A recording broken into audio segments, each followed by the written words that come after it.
न झुक कर बैठे न तन कर बैठे, सहज सुखपूर्वक सीधा बैठे। सहजता से पलकें बंद कर लें, हृदय में अपने इष्ट का स्मरण कर लें, उनकी छवि अपने स्मृति पटल पर अंकित कर लें, उनके प्रति पूर्ण कृतज्ञता भाव, श्रद्धा भाव, समर्पण का भाव हो। सृष्टि के आदिभूत स्वरूप नाद रूप ओंकार की आराधना मेरे साथ स्वर में स्वर मिलाकर समवेत स्वर में 3 बार ओंकार का नाद करें। दोनों हाथ परस्पर जोड़ लें। लंबे गहरी श्वास भर लें।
हाथ आराम से नीचे रख लें, पलकें बंद ही रहने दें।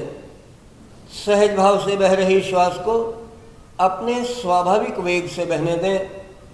अपनी ओर से श्वास लेने, छोड़ने अथवा रोकने का प्रयास न करें। लेश मात्र भी प्रयत्न नहीं, तनिक सी भी चेष्टा नहीं, जरा सी भी कोशिश न हो।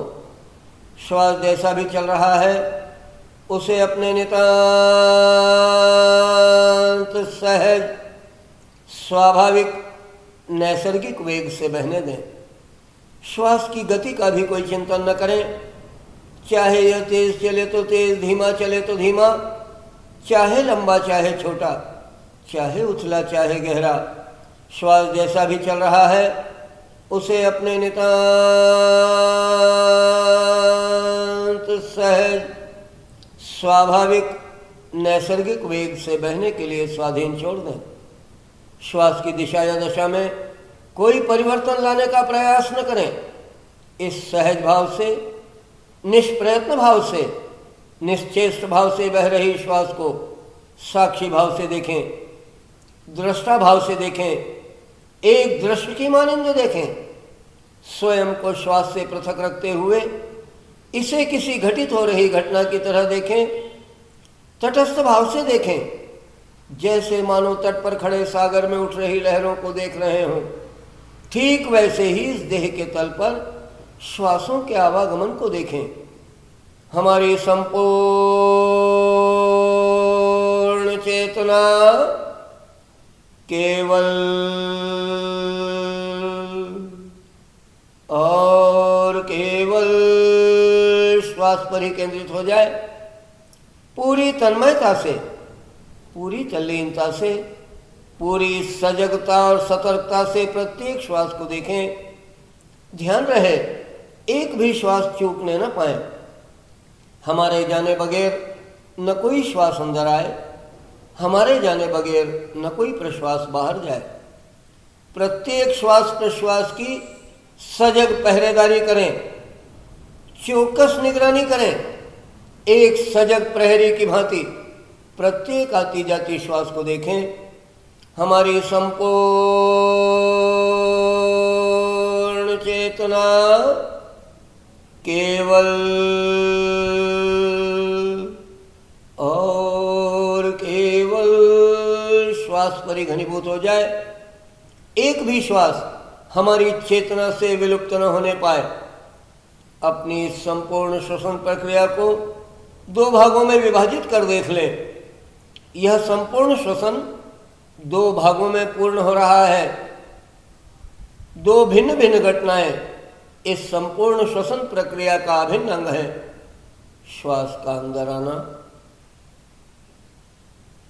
प्रश्वास का बाहर चला जाना, वायु की 2 सर्वथा विपरीत गतियां, 2 सर्वथा विपरीत दिशाएं, 2 सर्वथा विपरीत प्रवाह, इन्हें एक दूसरे से पृथक पृथक कर देख लें, अलग अलग कर जांच लें, परख लें, परीक्षण कर लें।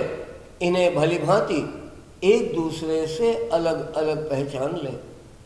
जब श्वास अंदर आ रही है तो उसे अंदर आते हुए अनुभव कर ले, और जब प्रश्वास बाहर जा रही है तो उसे बाहर जाते हुए अनुभव कर ले। जब श्वास अंदर आ रही है तो वायु बाहर से देह के भीतर की दिशा में प्रवाह कर रही है, और इसके ठीक विपरीत जब प्रश्वास जा रही है तो वायु देह के भीतर से बाहर की दिशा में गति कर रही है। इन दोनों सर्वथा विपरीत गतियों को, सर्वथा विपरीत दिशा के प्रवाहों को एक दूसरे से पृथक पृथक कर देख लें, अलग अलग कर जांच लें, परख लें, परीक्षण कर लें। इन्हें भली भांति एक दूसरे से अलग अलग पहचान लें। जब श्वास अंदर आ रही है तो वायुमंडल में व्याप्त वायु देह में प्रवेश करती जा रही है, और वह देह में ही घुल मिल जा रही, विलय होती जा रही, समाती जा रही है। और जब प्रश्वास बाहर आ रही है तो देह में व्याप्त वायु देह से निर्गमन करती जा रही है। नासिका छिद्रों से बहिर्गमन कर वायुमंडल में प्रवेश पाते ही यह तत्क्षण ही उसी में घुल मिल जा रही है, विलय होती जा रही है, समाती जा रही है। अंदर आने के पूर्व तक जो वायु इस वायुमंडल का अभिन्न अंश थी, जिसका अपना वायुमंडल में कोई पृथक अस्तित्व नहीं था, किंतु देह में प्रवेश करते ही यह वायुमंडल से पृथक होकर अब हमारी नितांत निजी, अब हमारी अपनी वैयक्तिक बनकर हमारी इस देह के एक एक कण कण में व्याप्त होती जा रही है, एक एक रोम छिद्र में समाती जा रही है, एक एक अणु परमाणु में विलय होती जा रही है। कुछ इस कदर ही अंदर आई हुई वायु हमारे समूचे अस्तित्व के एक एक अंश अंश में घुल मिल गई है कि अब इस अंदर आई हुई वायु का देह से पृथक अपना कोई भी अस्तित्व शेष नहीं रहा। यह देह का एक अभिन्न अंश बन चुकी है। देह से निर्गमन के पूर्व तक जो वायु इस देह का अभिन्न अंश थी, जिसका अपना देह से पृथक कोई अस्तित्व नहीं था, किंतु देह से निर्गमन करते ही, नासा छिद्रों से बहिर्गमन करते ही यह देह से मुक्त हो रही है, और वायुमंडल में प्रवेश पाते ही यह तत्क्षण ही उसी में घुल मिल जा रही है, विलय होती जा रही है, समाती जा रही है। कुछ इस कदर यह बाहर आई हुई वायु इस समूचे वायुमंडल में ही विलीन हो गई है कि अब इस बाहर आई हुई वायु का वायुमंडल से पृथक अपना कोई अस्तित्व शेष नहीं रहा। यह वायुमंडल का ही एक अभिन्न अंश बन चुकी है। देह के भीतर और बाहर, बाहर और भीतर समग्रता से, सघनता से मानो वायु का ही एक अथाह सागर हिलोरे ले रहा है, जिसके अतल तरंगे निरंतर आती जाती श्वासोश्वास के रूप में देह के बाहर से भीतर, भीतर से बाहर निरंतर आवागमन कर रही है। वायु के इस अथाह सागर के बीच हमारी यह देह कुछ इस प्रकार स्थित है जैसे मानो सागर में गागर, जैसे मानो गागर में सागर, जैसे भरा घड़ा जल में, जिसके बाहर भी सर्वत्र सर्वदिक दसों दिशाओं में अथाह जल राशि और घट के भीतर भी वही जल ही जल व्याप्त हो, बाहर भी वही जल, भीतर भी वही जल और मध्य में घट, केवल घट का आवरण। अथवा जैसे खाली घड़ा आकाश में, जिसके बाहर भी सर्वत्र सर्वदिक दसों दिशाओं में वह अनंत आकाश, और घट के भीतर भी वही आकाश व्याप्त हो, बाहर भी वही आकाश, भीतर भी वही आकाश और मध्य में घट, केवल घट का आवरण। ठीक वैसे ही इस देह के बाहर भी सर्वत्र सर्वदिक दसों दिशाओं में वह सर्वव्यापक वायु, और वही वायु देह के भीतर भी, देह के कण कण में, रोम रोम में व्याप्त है, बाहर भी वही वायु, भीतर भी वही वायु और मध्य में देह, केवल देह का आवरण। यही सर्वव्यापक वायु निरंतर आती जाती श्वासोश्वास के रूप में तरंगों की तरह देह के बाहर भीतर, भीतर बाहर निरंतर आवागमन कर रही है। जैसे सागर के जल में उठने वाली तरंगे गागर के जल को भी तरंगित कर दें, अथवा गागर के जल में उठी तरंगे सागर के जल को, ठीक वैसे ही वायुमंडल में व्याप्त वायु देह में, और देह में व्याप्त वायु वायुमंडल में निरंतर आती जाती श्वासोश्वास के रूप में तरंगों की तरह देह के बाहर से भीतर, भीतर से बाहर निरंतर आवागमन कर रही है। मानो उस भरे घड़े की तरह हम बाहर से भी पूर्ण और भीतर से भी परिपूर्ण, अथवा मानो उस खाली घड़े की तरह हम बाहर से भी रिक्त और भीतर से भी रिक्त हैं। यही परिपूर्णता, यही रिक्तता प्रत्येक आती जाती श्वासोश्वास के साथ निरंतर देह के बाहर भीतर, भीतर बाहर प्रकट हो रही है।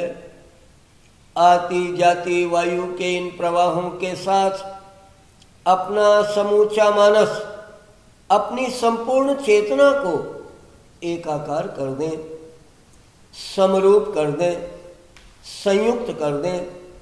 मन का और श्वास का कुछ ऐसा तादात्म्य कर दें, दोनों दुग्धांबुवत, दूध और पानी की तरह कुछ इस कदर एक दूसरे में घुल मिल जाए कि किसी का भी अपना पृथक अस्तित्व शेष न रहे, दोनों ही एकाकार हो जाए। श्वास ही मानो मन बन जाए, मन ही मानो श्वास हो जाए। मानो श्वास नहीं, वायु का स्वरूप धारण कर हम स्वयं अपनी देह में प्रवेश करते जा रहे हैं, और इस देह के एक एक कण कण में मानो हम स्वयं व्याप्त होते जा रहे हैं।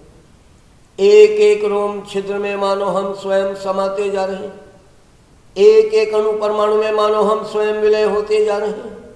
मानो हम स्वयं ही अपने समूचे अस्तित्व के एक एक अंश अंश में घुल मिल गए हैं। मानो प्रश्वास नहीं, वायु का स्वरूप धारण कर हम स्वयं देह के कण कण से, रोम रोम से, एक एक अणु परमाणु से हमारे समूचे अस्तित्व के एक एक अंश अंश से निर्गमन करते जा रहे हैं। नासिका छिद्रों से मानो वायु नहीं, हम स्वयं बहिर्गमन कर जा रहे हैं, और इस वायुमंडल में प्रवेश पाते ही मानो हम तत्क्षण ही उसी में घुल मिल जा रहे हैं, विलय होते जा रहे हैं, समाते जा रहे हैं। मानो हम स्वयं इस समूचे वायुमंडल में ही विलीन हो गए। आती जाती वायु के इन प्रवाहों का अपने समूचे मानस से, अपनी संपूर्ण चेतना से अनुगमन करें, अनुसरण करें, अनुसंधान करें। एक गुप्तचर की भांति श्वास का पीछा करें। देह के भीतर प्रवेश कर रही वायु के पीछे पीछे शरीर के अंदर चले आए और उसे देह के एक एक कण कण में व्याप्त हो जाते हुए, एक एक रोम छिद्र में समा जाते हुए, एक एक अणु परमाणु में विलय हो जाते हुए, उसे अपने समूचे अस्तित्व के एक एक अंश अंश में घुल मिल जाते हुए, देह के गहनतम तल तक, अंतस समतल तक, अंतिम इकाई तक, एक एक कोशिका तक विस्तार पाते हुए प्रत्यक्ष कर ले, मानो देह के भीतर आकर साक्षात दर्शन कर ले। लौट रही वायु के पीछे पीछे देह के उसी गहनतम तल से, एक एक कण कण से, एक एक रोम छिद्र से, एक एक अणु परमाणु से, हमारे समुचे अस्तित्व के एक एक अंश अंश से, देह के गहनतम तल से, अंतस्तम तल से, अंतिम इकाई से, एक एक कोशिका से उसे निर्गमन करते हुए, नासा छिद्रों से बहिर्गमन कर वायुमंडल में प्रवेश पाते ही तत्क्षणी उसी में घुल मिल जाते हुए, विलय हो जाते हुए, समा जाते हुए, उसे समूचे वायुमंडल में ही विलीन हो जाते हुए प्रत्यक्ष कर ले, मानो देह के बाहर आकर साक्षात दर्शन कर ले। आती जाती वायु के इन प्रवाहों को अपने समूचे श्वसन तंत्र पर बहते हुए वायु के स्पर्श की भांति अनुभव कर ले, जैसे बाहर से आने वाला हवा का कोई झोंका जो देह को छू कर आता जाता हो, और जैसे वह देह पर अपनी स्पर्शानुभूति दे रहा हो, अपनी छुअन, अपनी स्पर्श अनुभव करा रहा हो, ठीक वैसे ही देह के भीतर बहने वाली यह वायु, वायु के प्रवाह के समूचे मार्ग पर श्वसन तंत्र के समस्त सूक्ष्माति सूक्ष्म अवयवों पर अपनी स्पर्शानुभूति देते हुए बह रही है, अपनी छुअन, अपने स्पर्श अनुभव करा रही है। समूचे श्वसन मार्ग पर वायु के प्रवाह के ये स्पर्श अनुभव करते चले, देह में वायु के प्रवेश द्वार पर यानी नासिका छिद्रों पर वायु के प्रवेश का वह प्रथम स्पर्श अनुभव कर ले। नासिका छिद्रों को छू कर देह में प्रविष्ट हो रही वायु नासिका की भीतरी दीवारों को स्पर्श करते हुए कंठ में प्रवेश कर रही है। कंठ में उसके स्पर्श अनुभव रहे हैं। कंठ से श्वास नलिका में बहते हुए अपनी स्पर्शानुभूति देते हुए यह फेफड़ों में प्रवेश कर गई है। फेफड़ों के सूक्ष्मतम कोशों में व्याप्त होकर वहां से परोक्ष गति कर रक्त में घुलकर हृदय में, और हृदय से समूची सूक्ष्माति सूक्ष्म रक्त वाहिनियों में विद्युत तरंगों की तरह गति करते हुए देह के कण कण में व्याप्त होती जा रही है, रोम रोम में समाती जा रही है, अणु परमाणु में विलय होती जा रही है, हमारे समूचे अस्तित्व के एक एक अंश अंश में घुल मिल जा रही है। देह के गहनतम तल तक, अंतस्तम तल तक, अंतिम इकाई तक, एक एक कोशिका तक विस्तार पा रही है। देखें किस प्रकार लौटने वाली वायु देह के उसी गहनतम तल से, एक एक कण कण से, एक एक रोम छिद्र से, एक एक अणु परमाणु से, हमारे समूचे अस्तित्व के एक एक अंश अंश से, देह के गहनतम तल से, अंतस्तम तल से, अंतिम इकाई से, एक एक कोशिका से पुनः रक्त में घुलकर अब समूची सूक्ष्माति सूक्ष्म रक्त वाहिनियों में विपरीत दिशा से चुंबकीय तरंगों की तरह गति करते हुए लौट कर हृदय में घनीभूत हो रही है। एक एक कण कण से उठ रही तरंगे, एक एक रोम रोम से उठ रही तरंगे, समूची सूक्ष्माति सूक्ष्म रक्त वाहिनियों में विपरीत दिशा से बह रही तरंगे, हृदय में घनीभूत होती तरंगे हृदय से लौट रही है फेफड़ों की ओर, फेफड़ों से श्वास नलिका में बहते हुए अपनी स्पर्शानुभूति देते हुए कंठ में प्रवेश कर रही है, कंठ से नासिका में, और नासाद्वार को छूते हुए देह से वायु बाहर जा रही है।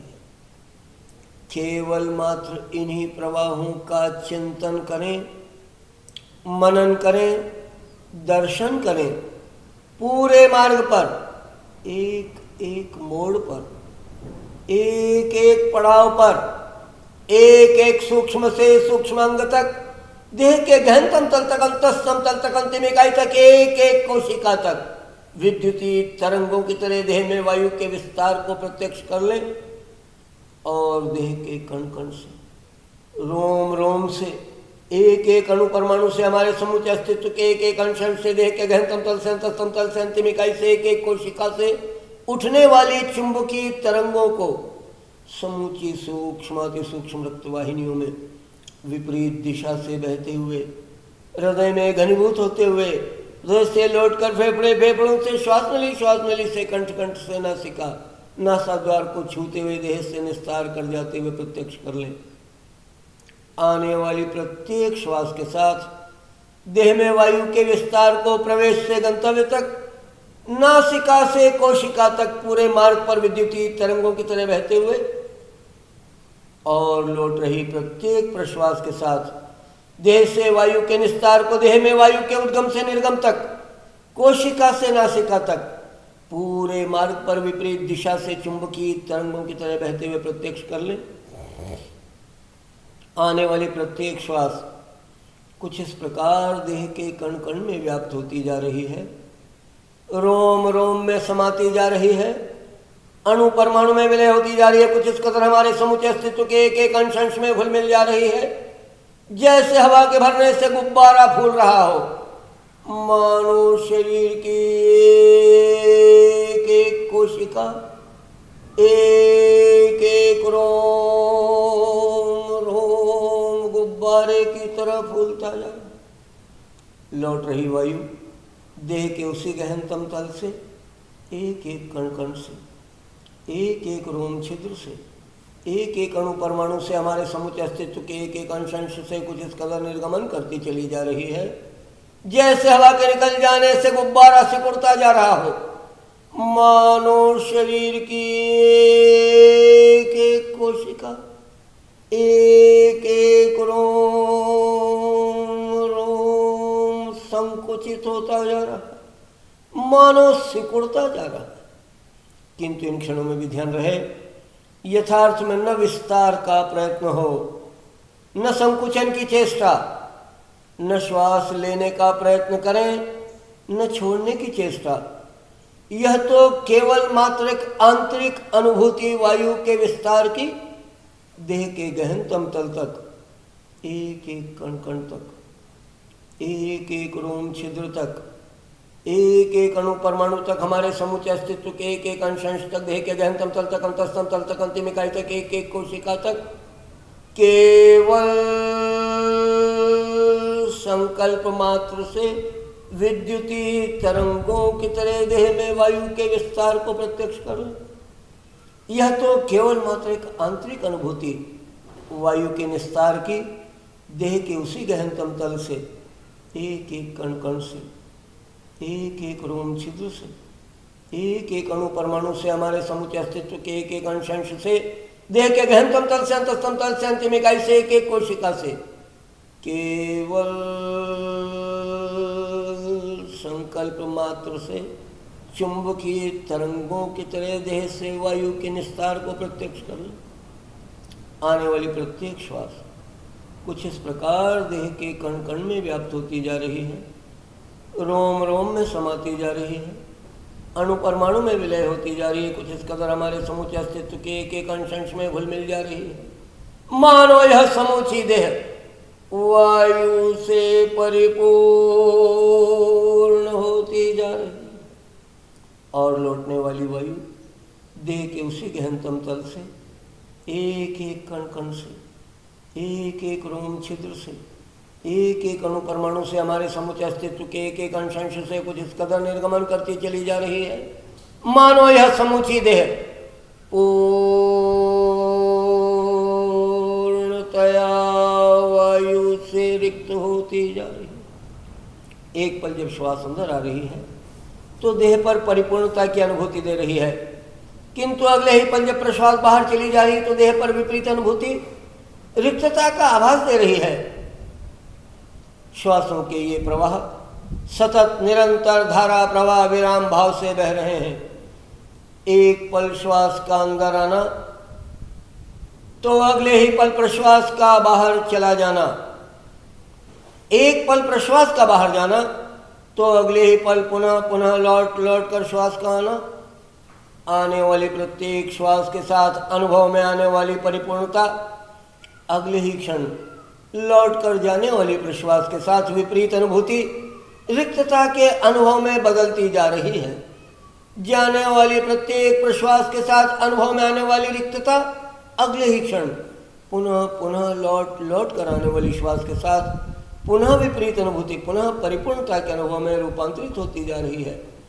क्षण क्षण बदलते अनुभव, एक पल श्वास तो अगले ही पल प्रश्वास, एक पल प्रश्वास तो अगले ही पल पुनः पुनः लौट लौट कर आने वाली श्वास, एक पल परिपूर्णता तो अगले ही पल रिक्तता, एक पल रिक्तता तो अगले ही पल पुनः पुनः अनुभव में आ रही है परिपूर्णता। रिक्तता और परिपूर्णता, परिपूर्णता और रिक्तता के ये परस्पर विपरीत भाव, ये परस्पर विरोधी अनुभूतियां निरंतर प्रकट हो रही हैं, प्रतिपल अनुभव में आ रही हैं, हर क्षण प्रतिभासित हो रही हैं।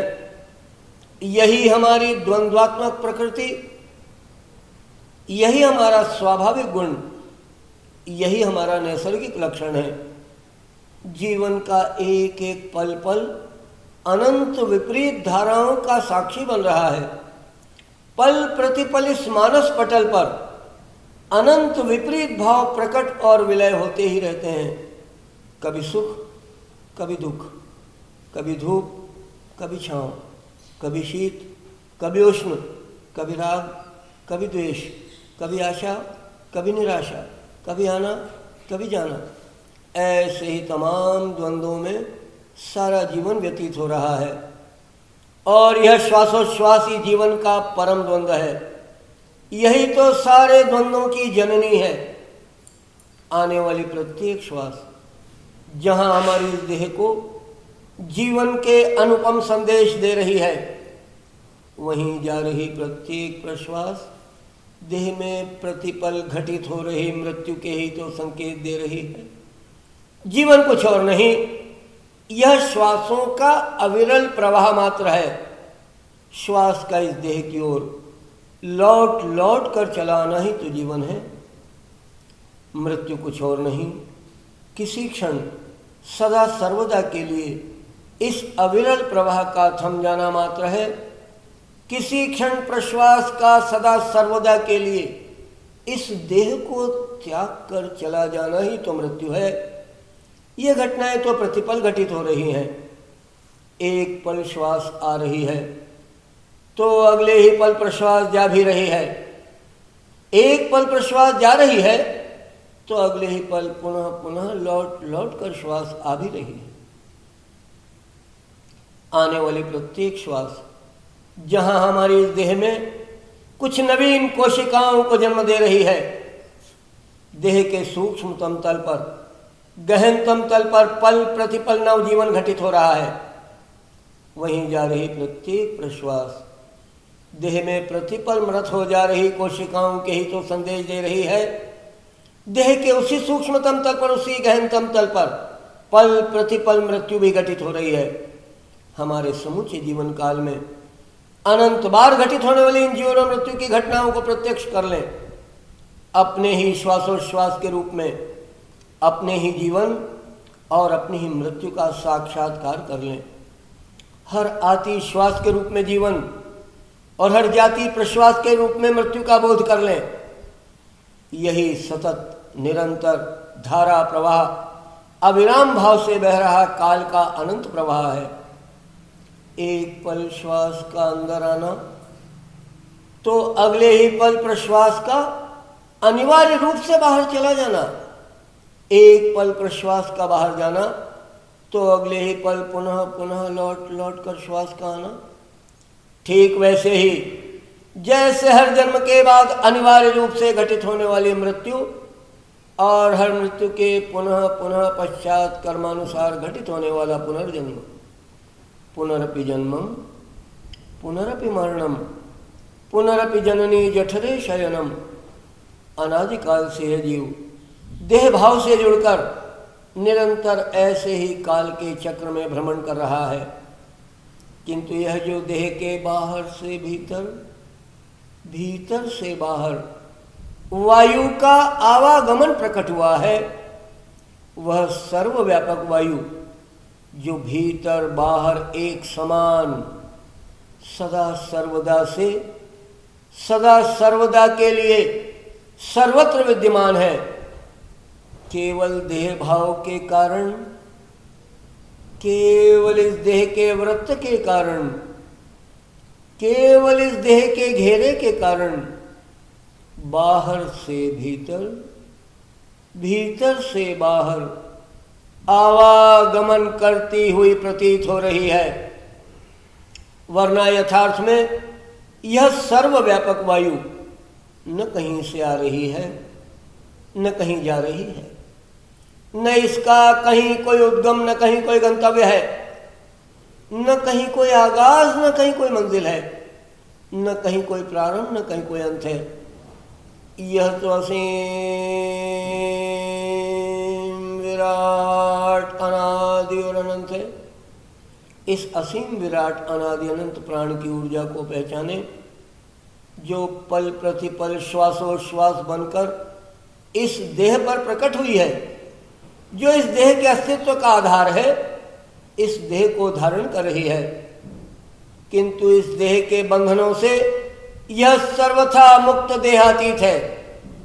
इस देह के अस्तित्व में आने के पूर्व भी थी, देह के साथ भी है, और देह के न रहने पर भी यथारूप रहने वाली है। इसका अंश मात्र भी देह के साथ घटता बढ़ता नहीं। यह जो नित्य निरंतर आती जाती श्वासोश्वास के रूप में काल के अनंत प्रवाह का बोध करा रही है।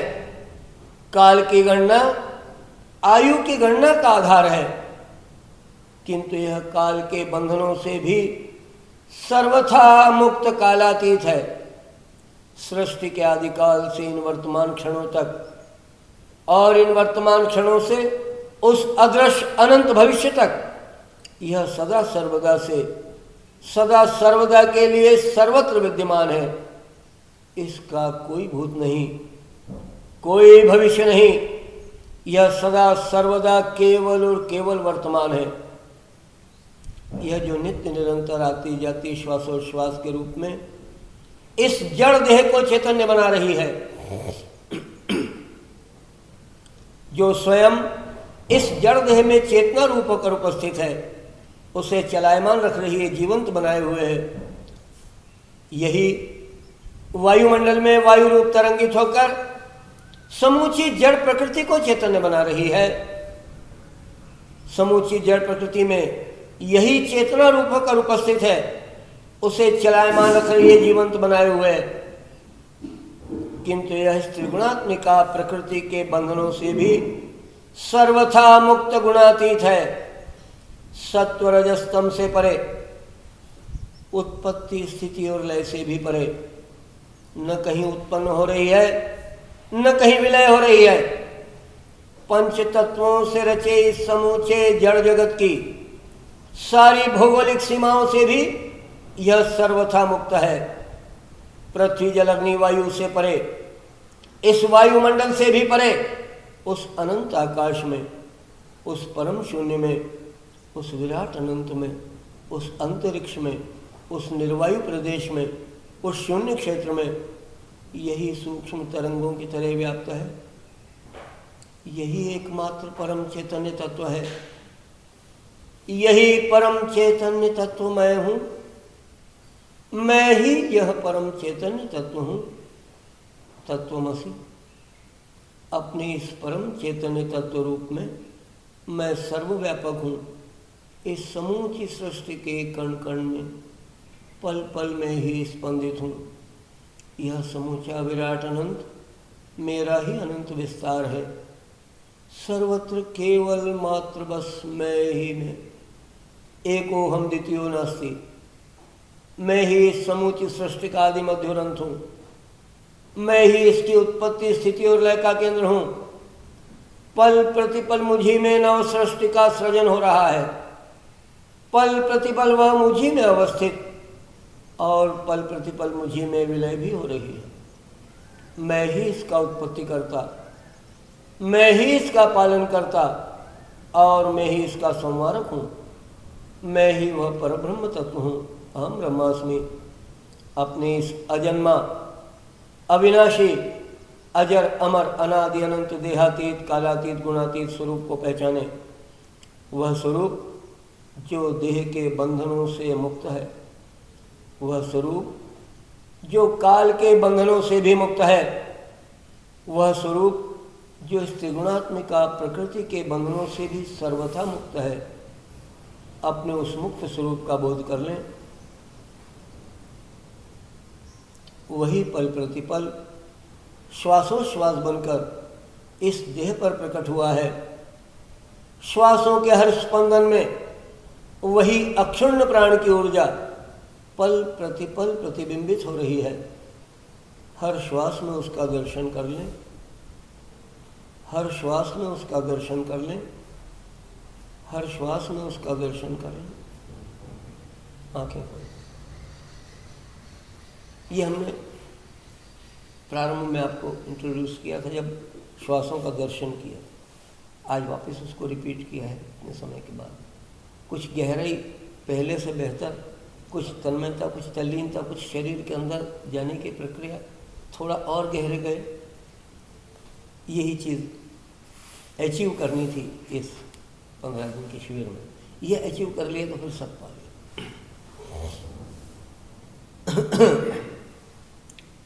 अब आती जाती श्वासों के वेग को संतुलित करेंगे। आती हुई श्वास को आते हुए देखें, जाती हुई प्रश्वास को जाते हुए। वायु के वेगों का अध्ययन करें। जैसे ही श्वास अंदर आना प्रारंभ हो, मन ही मन गिनती गिनना शुरू करें। जब तक यह सहज भाव से आती रहे, गिनती चलती रहे परिपूर्णता के चरम बिंदु तक। जैसे ही प्रश्वास निकलने प्रारंभ हो, गिनती बदल दें। जब तक यह सहज भाव से जाती रहे, गिनती चले। आती श्वास के साथ पृथक गिनती और जाती प्रश्वास के साथ पृथक गिनती। पृथक पृथक गिनती के द्वारा इन दोनों अवस्थाओं में लगने वाले समय का अनुमान लगा लें। अब इन दोनों अवस्थाओं के बीच परस्पर समय के अनुपातिक संबंध को हमने जान लिया है। यही हमारी स्वाभाविक श्वसन लय है, उसको हमने पहचान लिया है। इस स्वाभाविक श्वसन लय में एक परिवर्तन, एक रूपांतरण इस प्रकार घटित करना है कि श्वासों की यह लय 1 और 2 में बदल जाए। यह अनुपात 1 और 2 में रूपांतरित हो जाए। यानी जितना समय श्वास को आने में लगे, उससे दुगुना समय प्रश्वास को निकलने में लगने लग जाए। तो अगले ही क्षण जैसे ही नासा छिद्रों पर वायु के प्रवेश का वह प्रथम स्पर्श पुनः अनुभव हो, पुनः मन ही मन गिनती गिनना शुरू। सहज प्रवाहित वायु, सतत प्रवाहित वायु, धारा प्रवाह वेग से, निर्वात गति से, निष्प्रयत्न भाव से बहकर अंदर आ जाए। परिपूर्णता के चरम बिंदु तक जितनी गिनती हुई, ठीक 2 गुना गिनती का लक्ष्य रखें। जैसे ही प्रश्वास निकलने प्रारंभ हो, अपनी आत्म चेतना का एक अंकुश, एक नियंत्रण प्रश्वास की गति पर लगा दे। एक लगाम इस कुशलता से कर दें कि प्रवाह सतत निरंतर धारा प्रवाह जारी रहते हुए भी नियंत्रित और मंद रहे। ध्यान रहे रुक रुक कर टुकड़ों टुकड़ों में श्वास न निकले, वरन एक तेल की धार की तरह धारा प्रवाह बहती, प्रश्वास नियंत्रित और मंद गति से बहते हुए 2 गुना गिनती चलने तक निकले। बार बार यही प्रयोग दोहराएं। गिनती चाहे हर बार बदलती है तो बदल जाए, किंतु अनुपात न बदले। हर आने वाली श्वास की तुलना में अगली जाने वाली प्रश्वास नियंत्रित, अनुशासित, मंद और धारा प्रवाह गति से बहते हुए 2 गुना समय लेकर ही निकले। करत करत अभ्यास के जड़मति होत सुजान, रसरी आवत जाता है सिल पर पड़त निशान। हर अगली पुनरावृत्ति के साथ हमारा श्वसन तंत्र इस नवीन बदली हुई श्वसन प्रक्रिया का अभ्यस्त होता जा रहा है। उत्तरोत्तरी अभ्यास और दृढ़ और परिपक्व होता जा रहा है। जैसे जैसे अभ्यास की दृढ़ता परिपक्वता बढ़ती जा रही, हमारे स्वभाव का अंश बनने लगा है।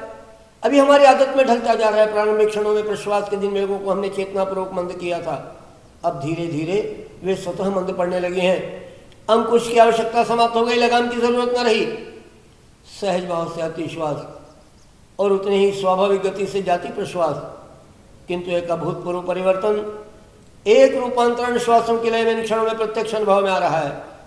अब आने वाली हर श्वास की तुलना में जाने वाली प्रश्वास स्वानुशासित, स्वनियंत्रित होकर मंद हुई और धारा प्रवाह गति से बहते हुए 2 गुना समय में निकलने लगी है। श्वासों में एक अभूतपूर्व लयबद्धता आ गई है। इस सहज संतुलित व लयबद्ध श्वसन प्रक्रिया के साथ आइए अब हम अपने फेफड़ों की श्वसन क्षमता को विस्तार देने के लिए दीर्घ श्वसन, चतुर्दिक श्वसन का अभ्यास करेंगे। श्वास भरते हुए खूब सीना फुलाएं। अपनी पूरी क्षमता, पूरी सामर्थ्य का भरपूर उपयोग करते हुए परिपूर्णता के चरम बिंदु तक आकंठ श्वास भर लें और कंधे फैलाते हुए और गहन श्वास, क्रमशः कंधे शिथिल, सहज मंद प्रश्वास, सीना शिथिल, निरंतर प्रश्वास, नाभि का संकुचन प्रयत्न करो और गहन प्रश्वास, मूलाधार का कुंचन, परिपूर्ण प्रश्वास, मूल बन शिथिल, सहज श्वास, नाभि शिथिल, निरंतर श्वास, सीने का विस्तार प्रयत्न करो और दीर्घ श्वास, कंधों का विस्तार, परिपूर्ण श्वास, कंधे शिथिल, सहज मंद प्रश्वास, सीना शिथिल, निरंतर प्रश्वास, नाभि का संकुचन प्रयत्न करो और गहन प्रश्वास, मूलाधार का कुंचन, परिपूर्ण प्रश्वास, मूल बन शिथिल, सहज श्वास, नाभि शिथिल, निरंतर श्वास, सीने का विस्तार प्रयत्न करो और दीर्घ श्वास, कंधों का विस्तार, परिपूर्ण श्वास, कंधे शिथिल, सहज मंद प्रश्वास, सीना शिथिल, निरंतर प्रश्वास, नाभि का संकुचन प्रयत्न करो और गहन प्रश्वास, मूलाधार का कुंचन, परिपूर्ण प्रश्वास, मूल बन शिथिल, सहज श्वास, नाभि शिथिल, निरंतर श्वास, सीने का विस्तार प्रयत्न करो और दीर्घ श्वास, कंधों का विस्तार, परिपूर्ण श्वास, कंधे शिथिल, सहज मंद प्रश्वास, सीना शिथिल, निरंतर प्रश्वास, नाभि का संकुचन प्रयत्न करो और गहन प्रश्वास, मूलाधार का कुंचन, परिपूर्ण प्रश्वास, मूल बन शिथिल, सहज श्वास, नाभि शिथिल, निरंतर श्वास, सीने का विस्तार प्रयत्न करो और दीर्घ श्वास, कंधों का विस्तार, परिपूर्ण श्वास, कंधे शिथिल, सहज मंद प्रश्वास, सीना शिथिल, निरंतर प्रश्वास, नाभि का संकुचन प्रयत्न करो और गहन प्रश्वास, मूलाधार का कुंचन, परिपूर्ण प्रश्वास, मूल बन शिथिल, नाभि शिथिल, सहज साधारण श्वास, सहज साधारण श्वास, सहज साधारण श्वास। स्वर परीक्षण कर लें, मुद्रा धारण कर लें। अनुलोम विलोम की 2 आवृत्तियां, आंतर कुंभक और बहिर्कुंभक दोनों के साथ, एक आवृत्ति और दूसरी आवृत्ति के बीच सूक्ष्म सा अंतराल देते हुए, जो स्वर तीव्र वेग से चल रहा है उसको खुला रखें, जो मंद है उसको बंद कर लें। जिस स्वर को खुला रखा है उस स्वर से परिपूर्ण पूरक कर आंतर कुंभक करें।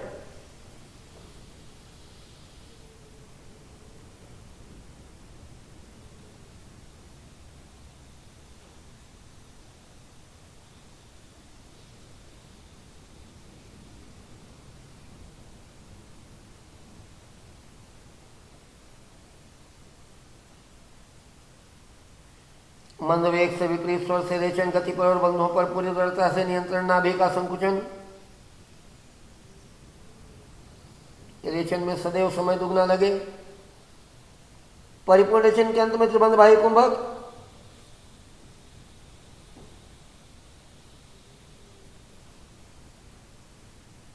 विपरीत क्रम से बंध शिथिल, जिस स्वर से बाह्य कुंभक किया उसी से अंतर कुंभक।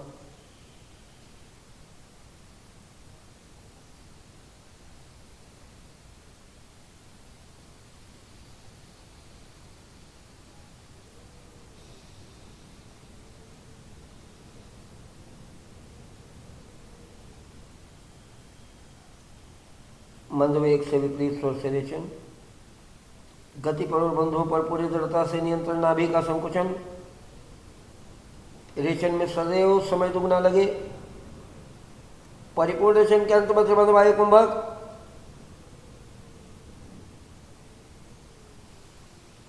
विपरीत क्रम से बंध शिथिल, हाथ नीचे, सहज साधारण श्वास।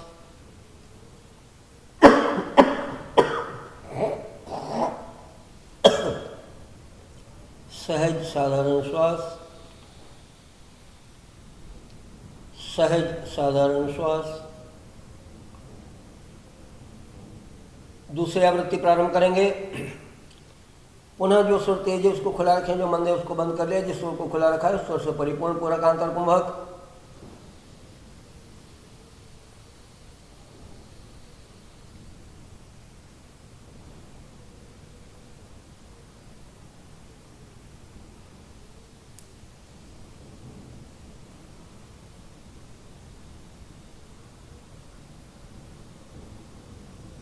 मंद वेग से विपरीत स्वर से रेचन, गति पर और बंधों पर पूरी दृढ़ता से नियंत्रण, नाभि का संकुचन। रेचन में सदैव समय दुगना लगे। परिपूर्ण रेचन के अंत में त्रिबंध बाह्य कुंभक।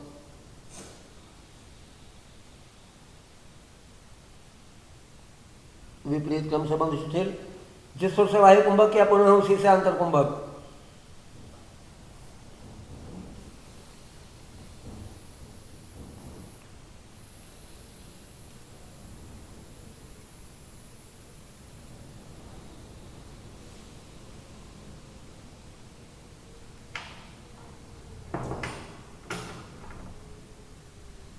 मंद वेग से विपरीत स्वर से रेचन गति पर बंधों पर पूरी दृढ़ता से नियंत्रण, नाभि का संकुचन।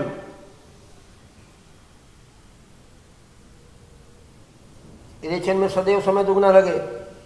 परिपूर्ण रेचन के अंत में त्रिमंद वायु कुंभक।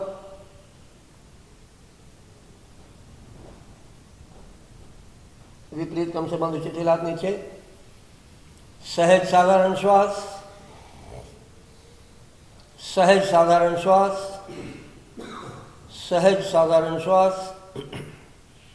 हमारे पास समय सीमित है, इसलिए केवल 2 ही आवृत्तियाँ करवा रहे हैं। हमारी सलाह सबके लिए है कि बाकी पूरे प्राणायाम कभी भी अगर आप करो तो बहुत बेहतर है। न भी कर पाओ किसी दिन, उस दिन 5 आवृत्ति कम से कम अनुलोम विलोम की बंधों सहित, कुंभक सहित जरूर कर लो। इतना नियम पक्का ले लो अपनी लाइफ में कि हम कम से कम पूरा प्राणायाम तो 1.5 पौने 2 घंटे का अगर अपन टाइम स्पेयर नहीं कर पा रहे कोई प्रॉब्लम नहीं। एक तो अपनी फिजिक के अकॉर्डिंग, अपनी मेंटल स्टेज के अकॉर्डिंग आपको 1-2 क्रियाएँ सिलेक्ट कर सकते हो, उतना कर लो। और कम से कम 5 आवृत्ति अनुलोम विलोम की प्रतिदिन करो। इतना तो नियम लेके जाओ यहाँ से, तो परिवर्तन आएगा जीवन में। अन्यथा तो हमने अनेक शिविर अभी तक अटेंड किए हैं पर जीवन नहीं बदला है। जीवन बदलना है तो दृढ़ प्रतिज्ञ तो आपको होना होगा रोज कुछ करने के लिए। अब यहाँ से सुषुम्ना के क्षेत्र में प्रवेश। पहला प्रयोग शक्तिशालिनी मुद्रा।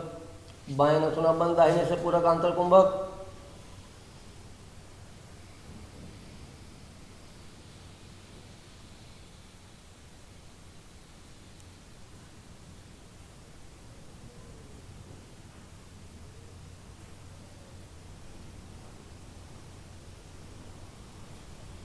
मंदवेग से बाएं स्वर से रेचन गति पर बंधों पर पूरी दृढ़ता से नियंत्रण, नाभि का संकुचन। परिपूर्ण रेचन के अंत में त्रिमंद वायु कुंभक। वायु कुंभक दशा में बलपूर्वक मूलाधार की मांसपेशियों का संकुचन उन्चन बार बार पूरी शक्ति से दोहराएं।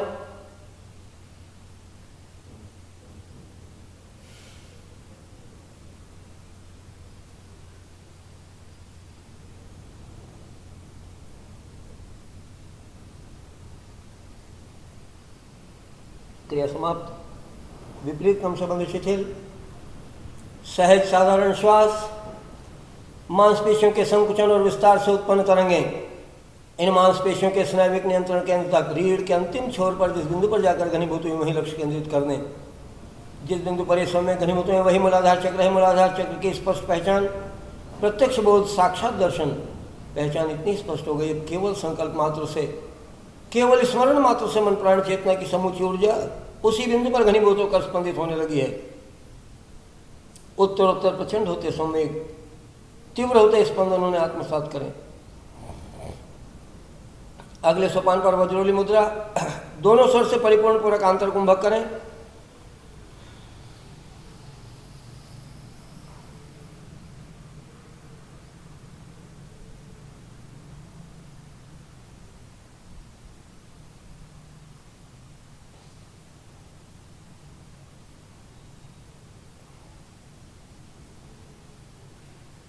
मंदवेग से दोनों स्वर से रेचन गति पर और बंधों पर पूरी दृढ़ता से नियंत्रण, नाभि का संकुचन। परिपूर्ण रेचन के अंत में त्रिमंद वायु कुंभक। वायु कुंभक की दशा में बलपूर्वक वज्र नाड़ी का संकुचन उन्चन बार बार पूरी शक्ति से दोहराएं।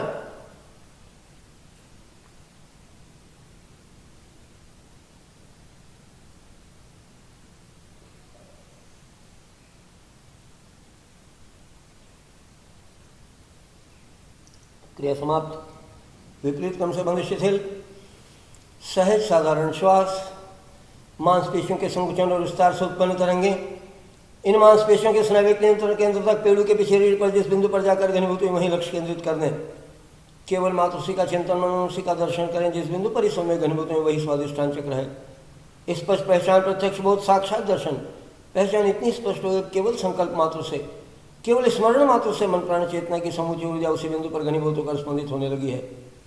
उत्तरोत्तर प्रचंड होते सौम्य तीव्र होते स्पंदन उन्हें आत्मसात करें। अगले सोपान पर प्लाविनी कुंभक।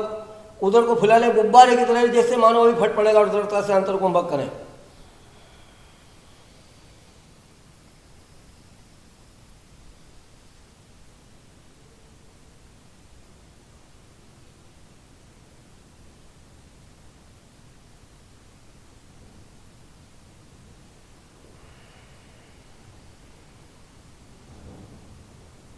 मंद वेग से दोनों स्वर से रेचन, गति पर और बंधों पर पूरी दृढ़ता से नियंत्रण, नाभि का संकुचन, परिपूर्ण के अंत में त्रिबंध वायु कुंभक।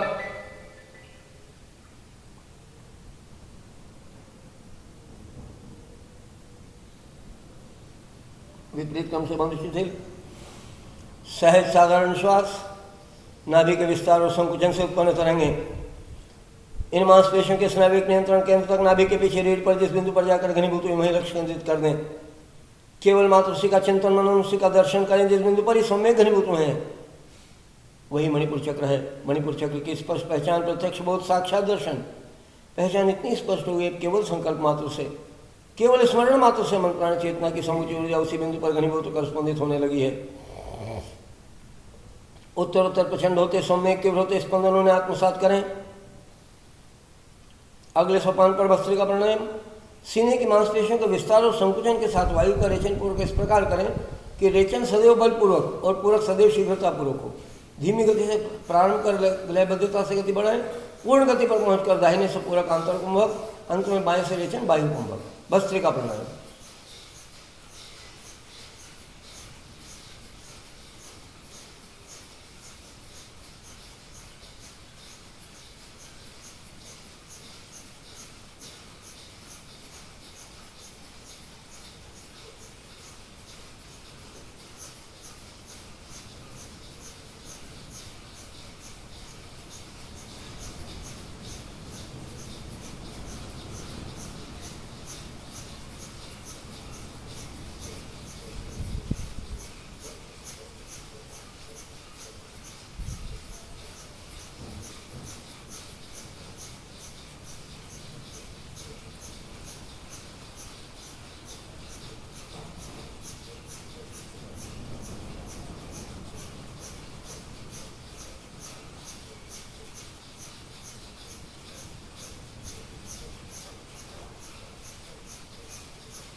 दाहिने स्वर से पूरक आंतर कुंभक।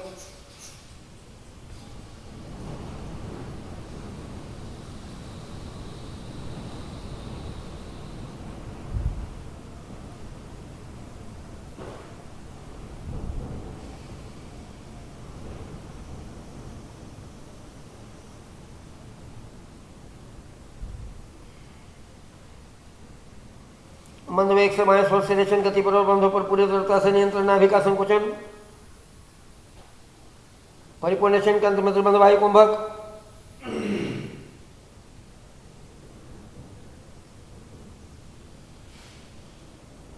विपरीत क्रम से बंध शिथिल, सहज साधारण श्वास,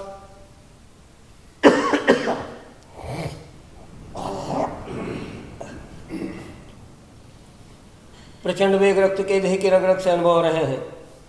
सारी धमनियों में, सारी रक्त वाहिनियों में तीव्र वेग से रक्त दौड़ रहा है। प्रचंड वेग वायु के देह के रोम रोम से अनुभव रहे, शरीर का एक एक रोम रोम रोमांचित हो गया है। प्रचंड ऊष्मा देह के कण कण में व्याप्त हुई है, समूची देह ऊष्म और तप्त हो गई भट्टी की तरह। ऊष्म हुआ प्राण ऊर्ध्व रहता सुवाय ऊपर की तरफ चढ़ने के स्वभाव वाला हुआ है। सीने के विस्तार और संकुचन से उत्पन्न तरंगे इन मांसपेशियों के स्नाविक नियंत्रण के अंतर्गत हृदय के पीछे रीढ़ पर जिस बिंदु पर जाकर घनीभूत हुए वहीं लक्ष्य केंद्रित कर दें। केवल मात्र उसी का चिंतन मनन, उसी का दर्शन करें जिस बिंदु पर ये सम्यक घनीभूत हुए हैं, वही अनाहत चक्र है। अनाहत चक्र की स्पष्ट पहचान, प्रत्यक्ष बोध, साक्षात दर्शन पहचान इतनी स्पष्ट हो गई है कि अब केवल संकल्प मात्र से, केवल स्मरण मात्र से मन प्राण चेतना की समूची ऊर्जा उसी बिंदु पर घनीभूत होकर स्पंदित होने लगी है। उत्तर उत्तर प्रचंड होते सम्यक तीव्र होते स्पंदन उन्हें आत्मसात करें। और अब अगले सोपान पर उज्जाई प्राणायाम, कंठ से घर्षण करते हुए पूरक आंतर कुंभक, मंद वेग से बाएं स्वर से रेचन वायु कुंभक। पूरक करने के पूर्व एक बार फेफड़े पूरी तरह खाली कर दें ताकि घर्षण अच्छे से हो, ध्वनि निकले। कंठ संकुचित करें।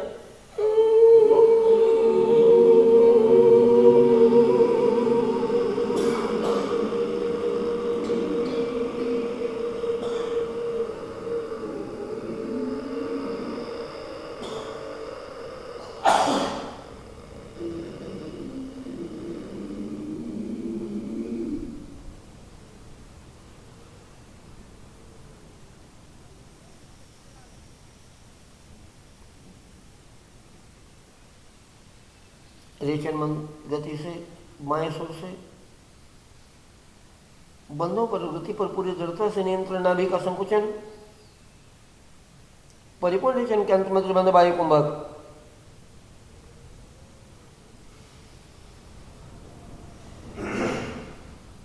विपरीत क्रम से बंध शिथिल, घर्षण से उत्पन्न ऊष्मा कंठ में अनुभव हो रही है। घर्षण से उत्पन्न कंपन की तरंगें बाह्य कुंभक में मांसपेशियों पर उत्पन्न हुए तीव्र संकुचन से उत्पन्न तरंगें इन मांसपेशियों के स्नायुविक नियंत्रण केंद्र तक कंठ के पीछे रीढ़ पर जिस बिंदु पर जाकर घनीभूत हुए ही लक्ष्य केंद्रित कर दें। केवल मात्र उसी का चिंतन मनन, उसी का दर्शन करें जिस बिंदु पर इस समय घनीभूत हुए हैं।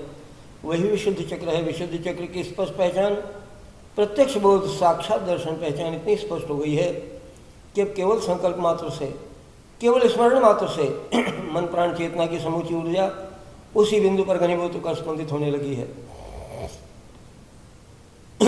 उत्तरोत्तर प्रचंड होते सौम्य तीव्र होते स्पंदन उन्हें आत्मसात करें और अब कंठ से ऊपर कपाल पर्यंत समूचे श्वसन तंत्र का शोधन कर देने के लिए कपालभाति क्रिया दोनों नथुनों से समान वेग से वायु का रेचन पूर्वक इस प्रकार करें कि रेचन के साथ नथुने फैलते जाएं, पूरक के साथ सिकुड़ते जाएं। धीमी गति से प्रारंभ करें, लयबद्धता से गति बढ़ाएं, परिपूर्ण गति पर पहुंचकर सहज साधारण श्वास के साथ ठहर जाएं। कपालभाति क्रिया।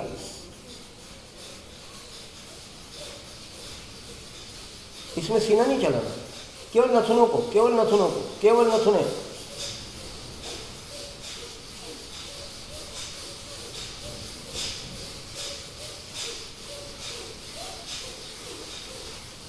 दोनों का स्ट्रोक बराबर समान, केवल रेचन में नहीं, पूरक में भी उतना ही ताकत।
सहज साधारण श्वास,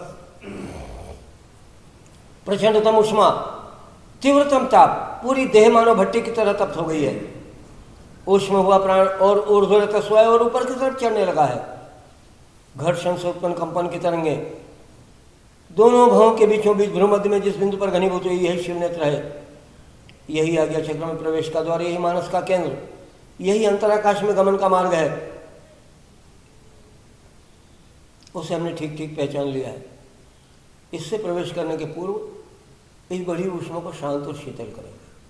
तो शीतलता का परिणाम देने वाला पहला प्रयोग शीतली प्राणायाम, जिह्वा से घर्षण करते हुए पूरक आंतरकुंभक।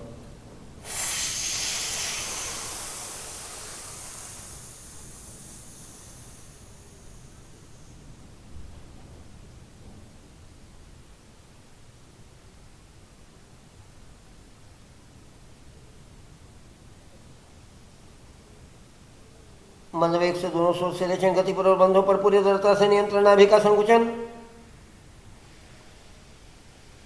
परिपूर्ण रेचन के अंत में त्रिबंध वायु कुंभक।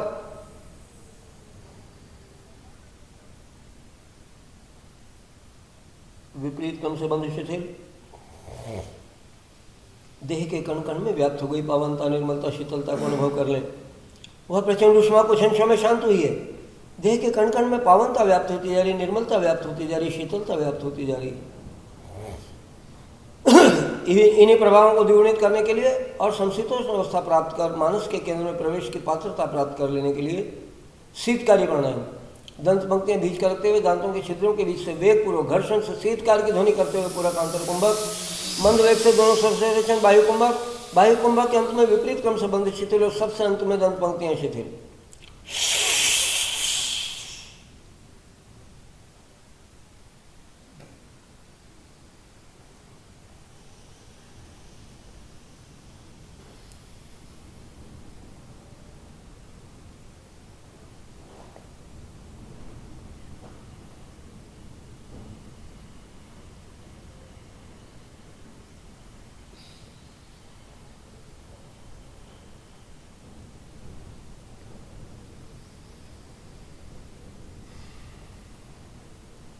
विपरीत क्रम से बंध शिथिल, सबसे अंत में दंत पंक्तियाँ शिथिल, गहनतम पावनता निर्मलता शीतलता देह के कण कण में व्याप्त हो गई। वह प्रचंड ऊष्मा पूरी तरह शांत और शीतल हो चुकी है। यहाँ से अब मानस के केंद्र में प्रवेश की पात्रता प्राप्त हो गई। कल हमने बात की थी या आज भी संकेत किया था, ये जो हमारा भ्रूमध्य है ये शिवनेत्र कहलाता है।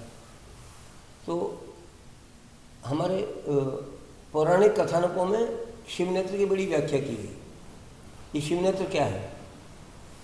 आवर सिक्स्थ सेंस, 5 तो सेंस हमको पता है, आँखों से, नासिका से, कान से, जिह्वा से और त्वचा से हम सारे सेंसेशंस रिसेप्ट करते हैं। ये हमारे सिक्स्थ सेंस है, ये सारे रिसेप्ट किए हुए एक्सपीरियंसेस को, जैसे हम बात की मन जितने काम करता है वो सकते, यानी वास्तव में ये जो छठा इंद्रिय हमारा ये मन है, ये इन 5 ज्ञानेंद्रियों का अधिपति है, स्वामी है, राजा है। ये 5 सेंस ऑर्गन्स हमारे इसके अधीन काम करते हैं। और इस शिवनेत्र के बारे में पौराणिक कथानकों में कुछ उल्लेख बड़े सुंदर मिलते हैं जो इसके गुणों का वर्णन करते हैं। प्राय यह कहा जाता है कि शिव का जो तृतीय नेत्र है ये बंद ही रहता है और प्रलय काल में खुलता है। कब खुलता है? प्रलय के समय, क्योंकि उस समय विनाश, प्रभु की विनाश की लीला सब कुछ जहाँ से प्रकट हुआ उसमें विलय हो जाने की प्रक्रिया, वो प्रलय है। प्रकृति युक्त लय यानी विलीन हो जाना, जहाँ सब कुछ जितना एग्जिस्टेंस में है वो सब विलय हो जाए, उसका नाम प्रलय। तो प्रतीक स्वरूप ये सारी कहानियाँ लिखी गई हैं। वास्तव में ये नेत्र बड़ा विलक्षण है। जब बाहर की तरफ खुला होता है तो अंदर की तरफ से बंद होता है, अंदर की खबर नहीं देता, और इसलिए ये विनाश का कारण बनता है। बात करी थी ना सुबह अपन, टेंडेंसी अपनी एक्सट्रोवर्ट टेंडेंसी। वास्तव में जैसे ये नेत्र बाहर खुला, यानी रिसेप्शन बाहर की तरफ, ये मन की प्रवृत्ति को बता रहा है। नेत्र का, इस तृतीय नेत्र का, शिव के तृतीय नेत्र का खुलने का आशय क्या है कि अंदर की तरफ से, अंदर के रिसेप्शन बंद, तो अंदर की खबर ही देना बंद कर देता है। जब तक हम बाहर के जगत से अटैच रहते हैं, अपने अंतर जगत से डिटैच रहते हैं। जब तक बाहर की ध्वनि सुन रहे हो, अंतर्नाद कभी सुना? कभी नहीं सुना। जब तक बाहर के दृश्य देख रहे हो, अंतर्दृष्टि कभी गई? अंदर का जो सुरम्य वातावरण है उसको कभी देखा ही नहीं। बाहर की जो गंध सूंघी, तो जो कस्तूरी मृग के नाभि में छुपा हुआ कस्तूरी है, उसकी गंध से वही पागल हुआ जा रहा है। हमने उसको कभी जाना नहीं, अंदर गए बगैर पता नहीं चलेगा, खुद को जाने बगैर पता नहीं चलेगा। तो ये शिव नेत्र जब बाहर खुलता है तो विनाश, और जब बाहर से बंद होता है तो अंदर खुलता है, स्वतः खुल जाता है और अंदर की खबर देने लगता है। वो कल्याणकारी शिव है और ये रुद्र जो है वो विनाशकारी। ये स्वरूप है उसके शिव के। ये प्रतीकों में, कहानियों में बताया। क्यों बताया? हमारा समग्र व्यक्तित्व एक वृत्त की तरह, एक सर्कल, हर एक का अपना आभामंडल होता है ना, एक सर्कल होता है। हमारा समूचा व्यक्तित्व एक सर्कल की तरह, और सर्कल है तो केंद्र होगा, बगैर केंद्र के सर्कल का अस्तित्व नहीं। आधार ही वही है ना, केंद्र के आधार पर तो हम वृत्त बनाते हैं, केंद्र नहीं होगा तो वृत्त बनेगा ही नहीं। यानी हमारी सम टोटल पर्सनालिटी का केंद्रीय बिंदु हमारे अंदर है, और जितनी भी ऊर्जा काम करती है, 2 दिशाओं में काम करती है, अट्रैक्शन एंड रिपल्शन। इसके अलावा तीसरा कोई भूमिका ऊर्जा की, या तो अट्रैक्ट करती है या रिपल्स करती है। तो जब तक केंद्र से रिपल्शन की भूमिका चल रही है तब तक हमारी टेंडेंसी एक्सट्रोवर्ट, और तब तक परिधि बड़ी होती रहेगी, दौड़ बढ़ती रहेगी। एनर्जी, जैसे आपने कभी वो खेल में, बचपन में हमने बहुत खेल खेला है, एक मैग्नीफाइंग ग्लास लेकर के सन रेज को उसके किसी एक पेपर के टुकड़े पर हम जब इकट्ठा कर पेनिट्रेट करते हैं तो बर्न हो जाता है। सूर्य की सारी रश्मियाँ वही की वही हैं, लेकिन जब वो पेनिट्रेट करती हैं तो बर्निंग, तो ऊर्जा प्रकट होती है। तो ऐसा अपनी सम टोटल एनर्जी को पेनिट्रेटिंग एक्युमुलेशन करना, तो वो एक्युमुलेशन केवल सेंटर पे हो सकता है। परिधि पे कैसे संभव? परिधि पे तो बिखराव है, तो जितना बाहर जाओगे उतना ऊर्जा का बिखराव, उतनी उसकी कैपेबिलिटी, उतनी उसकी सामर्थ्य कम होती जाएगी। इतना ऊर्जा को भिन्न भिन्न हिस्सों में बांट दोगे, आपके अंदर जितनी ताकत है आप 10 कामों में बांट दो तो उतना ही काम की सामर्थ्य बटी हुई और किसी एक ही काम पे लगा दो, सम टोटल एनर्जी एक्युमुलेटेड, तो ज़्यादा सामर्थ्य हुआ। तो सामर्थ्य को अगर बढ़ाना है तो पेनिट्रेटिंग एटीट्यूड इनवर्ड, जो एक्सट्रोवर्ट हमारा, यानी जैसे मान लो एक केंद्र की डोर से बंधा हुआ कोई ऑब्जेक्ट घूम रहा है, तो जब तक उसका फोर्स यानी रिपल्शन होगा, जब तक एक्सट्रोवर्ट फोर्स होगा, परिधि बड़ी होती जाएगी, छोटी नहीं हो सकती। लेकिन जैसे फोर्स चेंज हुआ, जैसे ही दिशा बदली, दशा बदल जाती है। हमको केवल दिशा बदलनी है। हम अभी केंद्र की तरफ पीठ करके खड़े हैं और घूम रहे हैं परिधि पे, और सारे फोर्स एक्सट्रोवर्ट हैं, इसलिए परिधि बड़ी होती जा रही है। दिन रात एक बंगले से चौथा बंगला, चौथे बंगले से 10वीं गाड़ी, और तमाम चीज़ें जुड़ती चली जा रही है, यानी परिधि बड़ी होती जा रही है। हमारी दौड़ बड़ी, उन सबको मेंटेन करने की प्रॉब्लम। इतना बड़ा साम्राज्य खड़ा तो कर लिया, अब उसको मेंटेन करने के लिए एक टेंशन, तो हमारी दिनचर्या उसी में चली जा रही है। हम अपनी तरफ कभी देख भी नहीं पा रहे, तो हमारी स्थिति तो दयनीय है। हमारी शक्ति मटी हुई है 1000 भागों में, डेविएटेड एनर्जी, उसको एक्युमुलेट करो, उसको एक्युमुलेट करो, पेनिट्रेटिंग करो। तो सबसे पहले करना क्या पड़ेगा? अपना रुख बदलना पड़ेगा। अभी हम जो कुछ भी दौड़ क्यों लगा रहे हैं, अल्टीमेटली पाना तो सुख चाहता है हर इंसान, हर जीव मात्र पाना तो सुख ही चाहता है, पर मृग तृष्णा है। जितनी बार रेत में मुंह डाला, मुंह झुलसा, पानी नहीं मिला। वो रेगिस्तान में जब भटक रहा मृग पानी ढूंढता है, तो सूर्य की रोशनी से जो प्रतिबिंब बनता है और वो जो झलक उसको मिलती है, तो ऐसा लगता है कि पानी है। वो दौड़ करके मुंह डाल देता है रेत में और मुंह झुलस जाता है। हमारी सबकी स्थिति वही है, और ये चीज़ हमको हज़ारों बार लोग समझा चुके हैं। पर क्या हमारी एटीट्यूड चेंज हुई? अपनी एटीट्यूड जहाँ हो वहीं अपनी एटीट्यूड चेंज करो। हम सभी कहीं ना कहीं परिधि पे ही हैं, हम सब, एक भी अछूता नहीं, कोई दूर है कोई पास है, लेकिन स्थिति नहीं बदल रहे हम अपनी। तो हमको अपनी पोजीशन चेंज करनी, डायरेक्शन चेंज करनी। अब थोड़ा सा अपनी तरफ देखना शुरू करो, तो केंद्र की तरफ लौटना। जैसे रिपल्शन से अट्रैक्शन की तरफ आए आप, बस सब बात बन गई, फिर कुछ नहीं करना, फिर समाधि मिल गई उसी क्षण। वहीं पूछा था सब प्रश्न, समाधि मेरे को कब मिलेगी? उसी क्षण, क्योंकि ये सिर्फ it depends only on your attitude. जैसे एटीट्यूड चेंज हुआ, आपकी लाइफस्टाइल चेंज हो जाएगी, आपका विजन बदल जाएगा, चीज़ों को देखने का नज़रिया अलग हो जाएगा। एक बार नज़रिया बदला तो फिर तो नज़ारे बदल जाएंगे। चेंज करो, अब लौटो अपनी तरफ। बहुत बहुत हमने यात्रा कर ली, और अंधी यात्रा, जिसका परिणाम हम आज एनालाइज करो अपनी लाइफ को। हासिल क्या है? थे दोनों हाथ खाली। जब इस जहाँ से गया, उसने बोला कॉफिन से मेरे हाथ बाहर रखना। मरने को हुआ नेपोलियन बोनापार्ट या सिकंदर, हाँ सिकंदर के बारे में कहा, सॉरी सिकंदर, उसने बोल दिया कि मेरे दोनों हाथ बाहर रखना। विश्व विजय पर निकला, सारे भूमंडल की जितनी धरती सबको अपने कब्जे में करने के।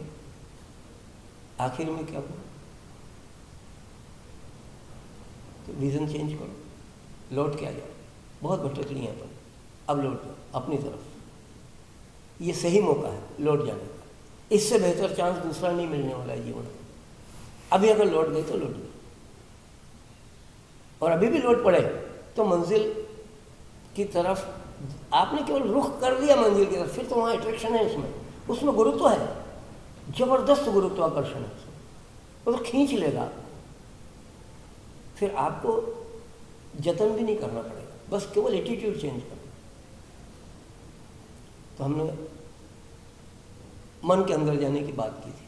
पहला प्रयोग मूर्छा प्राणायाम, दोनों नथुनों से पूरक करना, आंतर कुंभक करना, रेचन के पूर्व जालंधर बंद पर कसावट बढ़ा देना, और मंद वेग से दोनों स्वर से रेचन करके बाह्य कुंभक करना। जब बाह्य कुंभक पूर्ण हो जाए, विपरीत क्रम से बंध शिथिल करके सामान्य स्थिति में आ जाए। मूर्छा प्राणायाम करें, दोनों स्वर से पूरक आंतर कुंभक,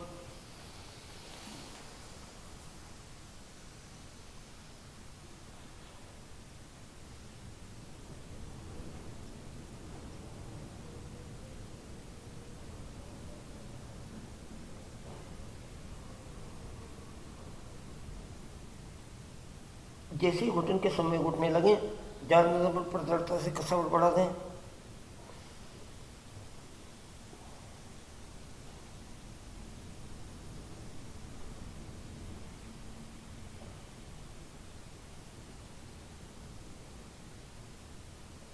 त्रिबंध वायु कुंभक,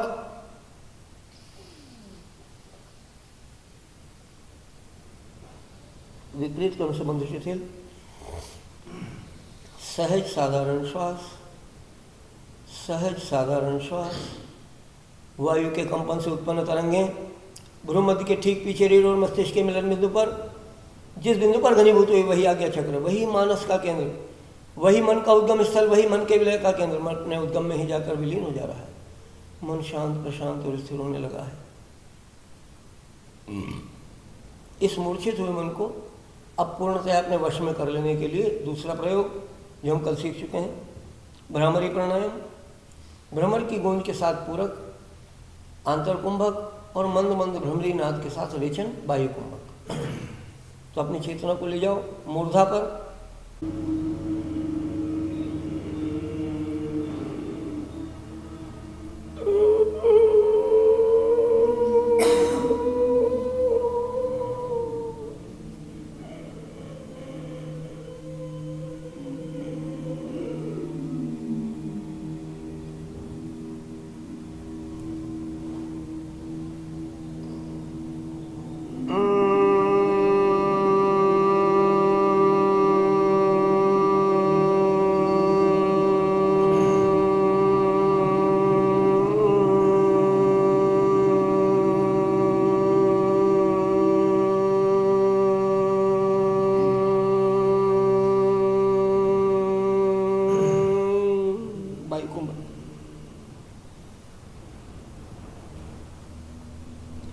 विपरीत क्रम से बंध शिथिल, सहज साधारण श्वास,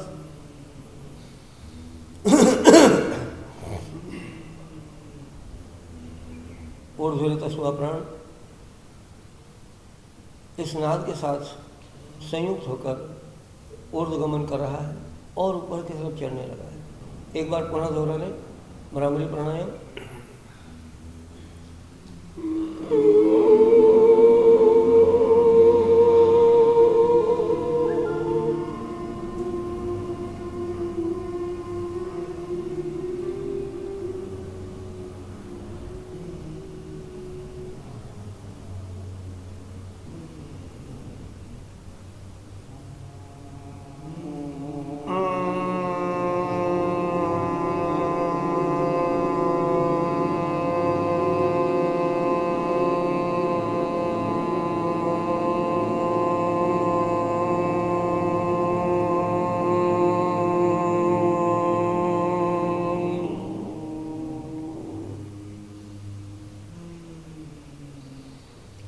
विपरीत क्रम से बंद शिथिल, बार बार नहीं चलाना है।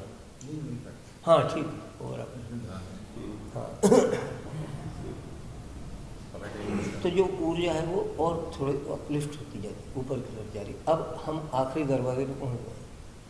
सारे दरवाजे बंद करके मन को निरुद्ध करना, पिंजरे में कैद करना है मन को, क्योंकि ये मन जो बाहर भटक रहा है, जब तक बाहर रहेगा तब तक अंदर की खबर नहीं लगने देगा।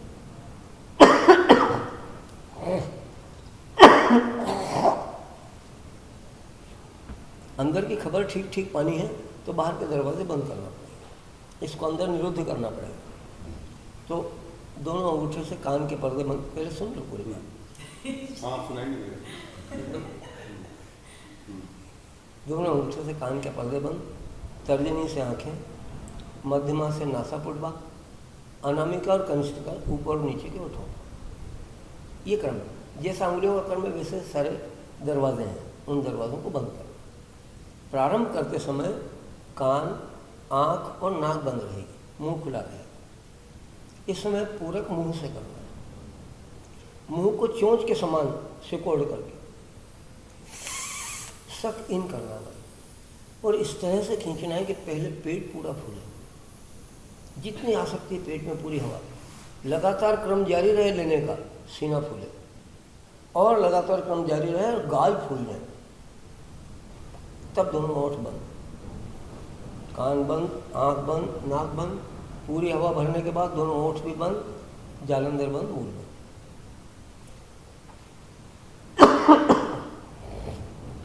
कल हमने एक बात की थी कि हिरण को पिंजरे में कैद करने के बाद, रस्से को भी गले से बांध देने के बाद, अब आपका क्या फर्ज बनता है? उसको प्यार करना, उसको उसका प्रिय भोजन देना। ये करोगे तो पालतू होगा, आप उसको भूखा रख के पालतू नहीं बना सकते, और हिंसक हो जाएगा, व्यग्र हो जाएगा, उग्र हो जाएगा। तो मन का आहार क्या है? प्राण। निरंतर तो प्राण का ही आहार कर रहा है, वो मन ही तो है जो प्राणों को खा रहा है। तो हमने खूब हवा भरी है, कितना प्राण चाहिए, खूब पेट भर में फूला, पेट फुला लिया, खूब सीना फुला लिया, खूब गाल फुला लिया, पूरा नख से शिख तक पूरी हवा भरी हुई, पूरे शरीर के एक एक रोम रोम में वायु भरा हुआ है, तब अंदर रोका है। जैसे हमने कल समझाया था उदाहरण से आपको कि वो पिंजरे में जो कैद हिरण है वो सर पटकता है अपना, ऐसे ही हमारा मन बड़ा बेचैन हुआ अंदर। आपने रोक तो रखा है लेकिन वो चुप होकर के बैठने वाला नहीं है। जैसे ही वो अंदर गतिमान होना शुरू करेगा, अंतः प्रवर्तित नाद, अंदर ही उत्पन्न होने वाली गूंज सुनाई देने लगेगी। कान बंद है इसलिए बाहर की कोई आवाज़ भी आने रही है, हमने कान को कस के बंद कर दिया। अंदर की गूंज हम एक बार प्रत्यक्ष कर चुके हैं, सुन चुके हैं। तो अंदर जो कुछ भी सुनाई दे उसको सुनना है। बाहर से टोटल डिटैच, अंदर से अटैच हुए, तो जो गूंज सुनाई दे रही अंदर उससे उसके साथ जुड़ जाओ। फिर एनालिसिस करो, उसमें आपको विविधता नजर आएगी, अनेक तरह की आवाज़ें कभी बारी बारी आती हुई, कभी एक साथ आती हुई सुनाई देगी। उन सबको सुनो। फिर उसमें से अब रस्सा छोटा करो। जितनी ज़्यादा आवाज़ें आ रही मतलब रस्सा उतना बड़ा है, यानी मन उतना वेग से दौड़ रहा है। अब रस्सा छोटा करना है। तो ये गुण हमने पहचान लिया है मन का कि जिससे जुड़ता है केवल उसी के साथ अपना संयोग बनाता है, जिससे वो जुड़ता नहीं उससे उसका संयोग बनता नहीं। तो हमने मन को सबसे सूक्ष्म ध्वनि पर टिकाना। जिस समय आप श्वास अंदर रोका हुआ है, सब पूरी देह में वायु भरा हुआ है, गूंजें अंदर से उठ रही है, उनमें से ये सबसे मंद सुनाई दे रही है, सबसे लो, जो कभी कभी एकदम से बिजली की कौंध की तरह चमकती बादलों से ऐसे सुनाई दे रही है, फिर गायब हो जाती है। उसको पकड़ना। जितना ज़्यादा डेप्थ में जाओगे, जितना सूक्ष्म ध्वनि को पकड़ने में सफल हो जाओगे, मन को जितना उससे अटैच कर पाओगे, बाकी चीज़ों से डिटैच हो जाएगा। बाकी दुनिया धीरे धीरे सुनाई देना बंद होने लगेगी। लेकिन इतना भी आसान नहीं जितना कहना आसान है। ये मन इतना सुगम नहीं है, बड़ा दुर्जय, इसको विजय करना बड़ा कठिन है। ये बार बार सूक्ष्मनाद की तरफ जाएगा, आप ले जा रहे हो इसलिए बार बार उसकी अटेंशन वहाँ जाएगी, फिर लौट करके वो सारी ध्वनियों की तरफ मन जाने लगा, फिर सारी दुनिया सुनाई देने लगेगी, फिर आप उसको कमांड दोगे नहीं सबसे मंद ध्वनि को देखो, सुनो सुनो, उसी पर जाओ, फिर जाएगा। ये ट्रेवलिंग चलेगा उसका कई दिनों तक, कई सालों तक लोगों को चलता है, सूक्ष्म से मंद की तरफ, गंभीर की तरफ, और गंभीर से फिर सूक्ष्मनाद की तरफ। जिस समय ये ट्रेवलिंग बंद हो जाए, जिस समय एक ही उस सूक्ष्मतम नाद पर टिकने लगे, एक बार उसका रस चख लिया तो जो तन्मयता आती है, जो तल्लीनता आती है, फिर वो स्वाद भूलता नहीं।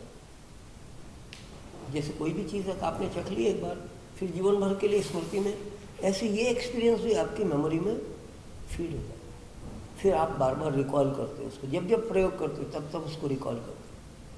अब धीरे धीरे ये आपका स्वभाव बनने लगता है, बार बार रिपीटिशन करने से अब आप अंदर गए कि सीधा उस सूक्ष्मतम नाद पर, बाकी चीज़ें अपने आप आपके मन को संकेत देना भी बंद कर,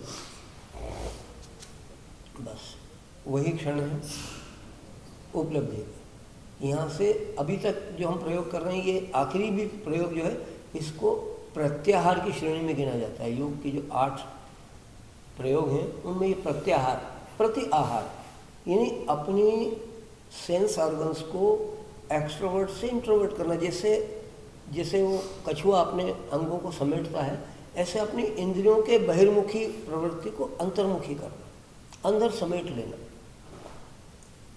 प्रति आहार यानी जो चीज़ जिस दिशा में गति कर रही है उससे उसकी दिशा बदल देना, विपरीत कर देना। तो अभी बाहर की दिशा में गति है सारी, हमारी जितनी मेंटल एक्टिविटीज़ हैं सबकी हमारी गति एक्सट्रोवर्ट है, उनको इंट्रोवर्ट करना, ये प्रत्याहार। तो ये प्रत्याहार की प्रक्रिया है। यही प्रत्याहार जब सूक्ष्म नाद की खोज करनी शुरू करते हैं हम अंदर, तो ये धारणा में बदलती है।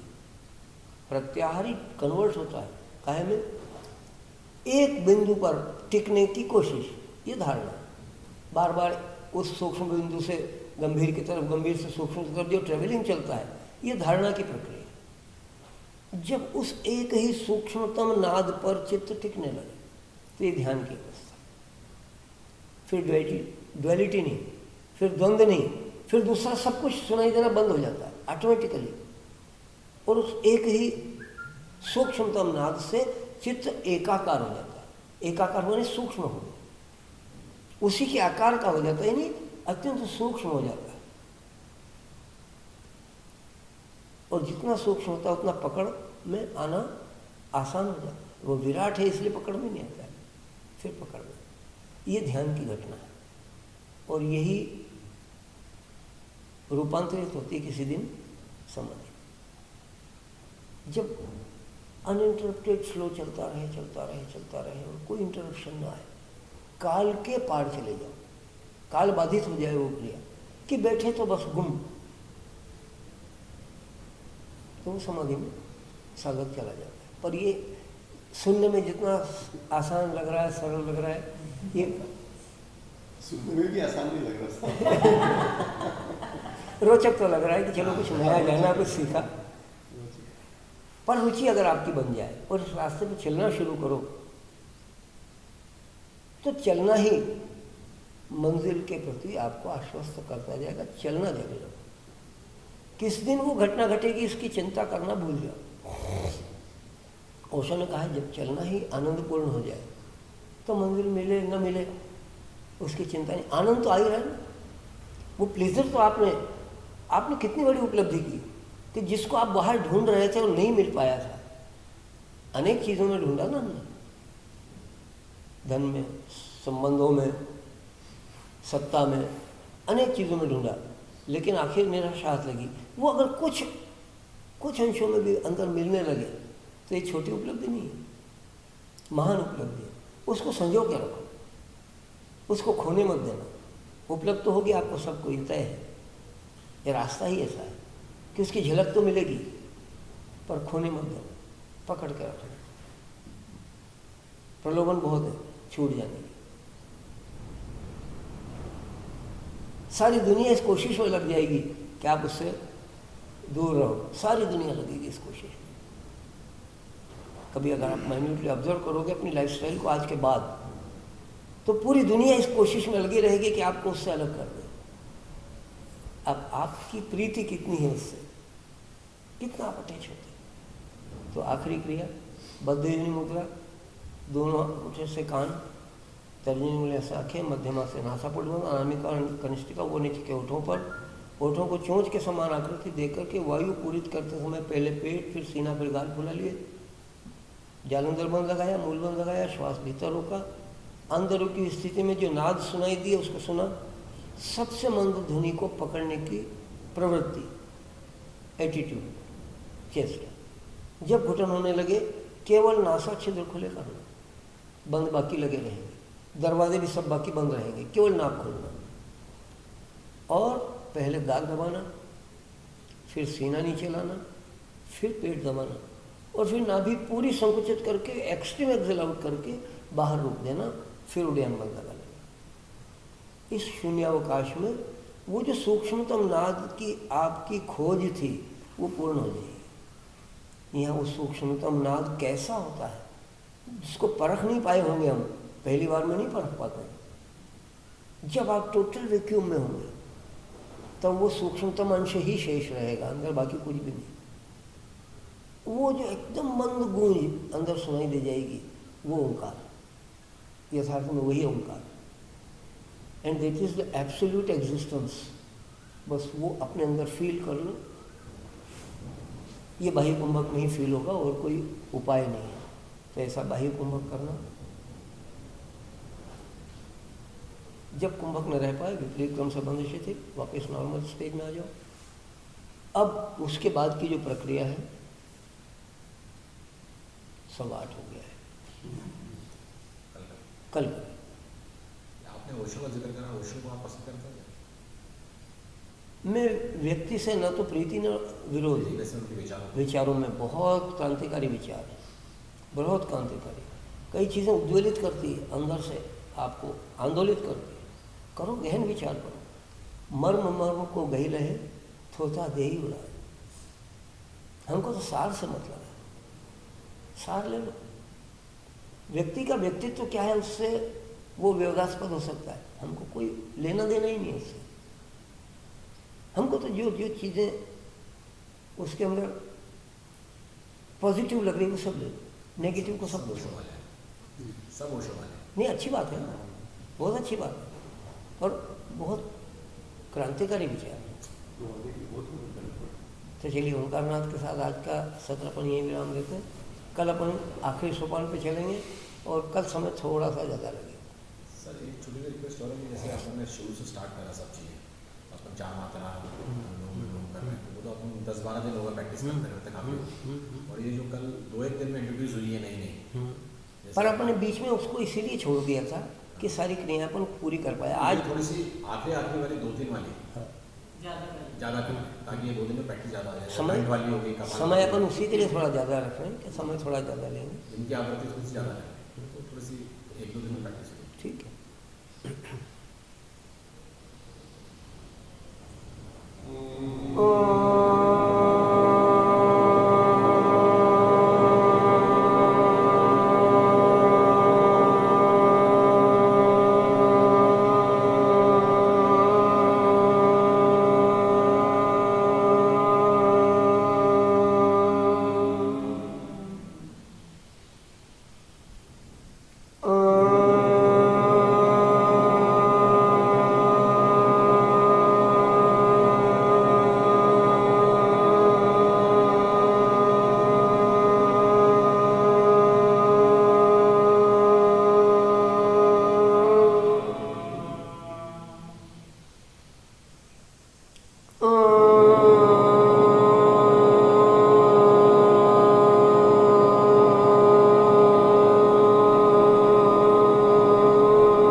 चौहान जी के पास कुछ थे तो ले आए हैं।